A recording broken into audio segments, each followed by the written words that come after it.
Hello, welcome to Wildwestfaces. Life in the Old West was difficult.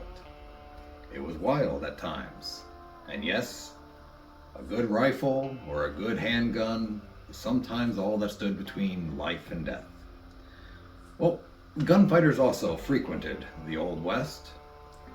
One of the most well-known sheriffs and lawmen of the Old West, Wyatt Earp, was once asked what his opinions were about gunfighting.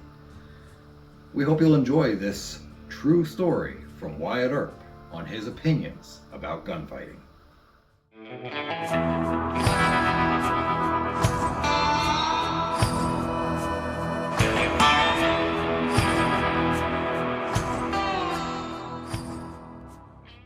I don't know how I get roped into these things. I never really considered myself a public speaker. Even though I've served many years upholding law and order, I preferred to stay out of the public's eye for the most part. But I've had a lot of people approach me about gunslinging in the Old West. So, with a little reluctance, I decided to give you my account. My name is Wyatt Earp. The most important lesson that I learned from proficient gunfighters is that the winner of a gunplay usually was the man who took his time. The second thing I learned was if I hoped to live long on the frontier, I would shun flashy trick shooting or grandstand play as I would poison. I was a fair hand with a pistol, rifle, or shotgun, but I learned more about gunfighting from Tom Spear's cronies during the summer of '71 than I dreamed was in the book. Those old-timers took their gunplay seriously, which was natural under the conditions in which they lived. Shooting to them was considerably more than aiming at a mark and pulling a trigger. Models of weapons, methods of wearing them, means of getting them into action and operating them, all to the one end of combining high speed with absolute accuracy, all contributed to the frontiersman's shooting skill. The sought-after degree of proficiency was that which could turn to most effective account the split second between life and death. Hours upon hours of practice and wide experience in actualities supported their arguments over style. When I say that I learned to take my time in a gunfight, I don't wish to be misunderstood. No, for the time to be taken was only that split fraction of a second. That means the difference between deadly accuracy with a six gun and a miss. It's hard to make this clear to a man who has never been in a gunfight, I suppose. Perhaps I can best describe such time-taking as going into action with the greatest speed of which a man's muscles are capable, but mentally unflustered by an urge to hurry or the need for complicated nervous and muscular actions, which trick shooting generally involves. Mentally deliberate, but muscularly faster than thought is what I mean. In all my life as a frontier police officer, I didn't know a really proficient gunfighter who had anything but contempt for the gun fanner or the man who literally shot from the hip. In later years, I read a great deal about this type of gunplay, supposedly employed by men noted for skill with a .45.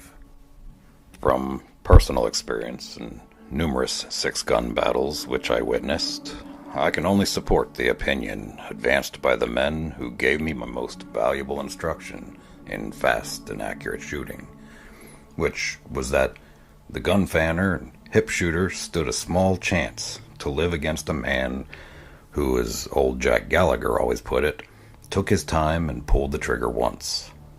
Cocking and firing mechanisms on new revolvers were almost invariably altered by their purchasers in the interests of smoother, effortless handling, usually done by filing the dog which controlled the hammer, some going so far as to remove triggers entirely or lash them against the guard, in which cases the guns were fired by thumbing the hammer.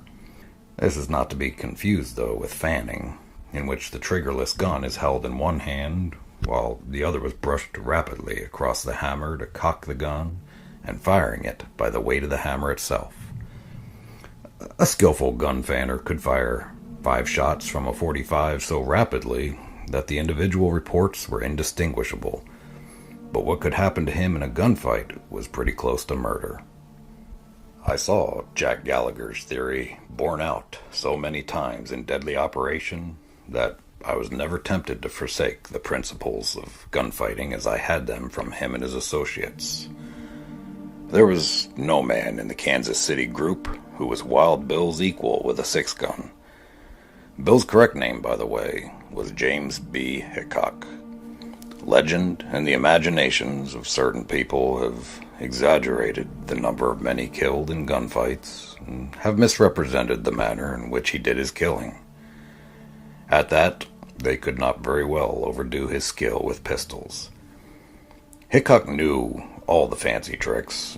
He was as good as the best at that sort of gunplay. But when he had serious business at hand, a man to get, the acid test of marksmanship, I doubt if he employed him. At least, he told me that he did not. I've seen him in action. I never saw him fan a gun, shoot from the hip, or try to fire 2 pistols simultaneously. Neither have I ever heard a reliable old-timer tell of any trick shooting employed by Hickok when fast, straight shooting meant life or death. That 2-gun business, that's another matter that can stand some truth before the last of the old-time gunfighters has gone on. They wore 2 guns, most of 6-gun toters did, and when the time came for action, went after them with both hands. But they didn't shoot them that way. Primarily 2 guns made the threat of something in reserve. They were useful as a display of force when a lone man, stacked up against a crowd, of course. Some men could shoot equally well with either hand, and in a gunplay they might alternate their fire. Others, they exhausted the loads from the gun on the right or the left, as the case may be. Then they shifted the reserve weapon to the natural shooting hand, if that was necessary and possible. Such a move, called the border shift, could be made faster than the eye could follow a top-notch gun thrower. But if the man was as good as that, the shift would seldom be required. Whenever you see a picture of some 2-gun man in action with both weapons held closely against his hips and both spitting smoke together, you can put it down that you're looking at the picture of a fool or a fake. I remember quite a few of these so-called 2-gun men who tried to operate everything at once. But, like the fanners, they didn't last long in proficient company. In the days of which I'm talking, among men whom I have in mind, when a man went after his guns, he did so with a single serious purpose. There was no such thing as a bluff. When a gunfighter reached for his .45, every faculty he owned was keyed to shooting as speedily and as accurately as possible, to making his first shot the last of the fight. He just had to think of his gun solely as something with which to kill another before he himself could be killed. The possibility of intimidating an antagonist was remote, although the drop, as it's called, was thoroughly respected, and few men in the West would draw against it. I've seen some men so fast and so sure of themselves that they did go after their guns, while men who intended to kill them had them covered. And what is more, they won out in the play. But they were rare. It's safe to say, for all general purposes, that anything in gunfighting that smacked of show-off or bluff was left pretty much to braggarts who were ignorant or careless of their lives, I might add. I never knew a man who amounted to anything to notch his gun with credits, as they were called, for men he had killed, in other words. Outlaws, gunmen of the wild crew who killed for the sake of brag, followed this custom. I've worked with most of the noted peace officers: Hickok, Billy Tilghman, Pat Suger, Pat Masterson, Charlie Bassett, and others of like caliber. They've handled their weapons many times, but never knew one of them to carry a notched gun. There are two other points about the old-time method of using six guns most effectively that don't seem to be generally known. One is that the gun was not cocked with the ball of the thumb.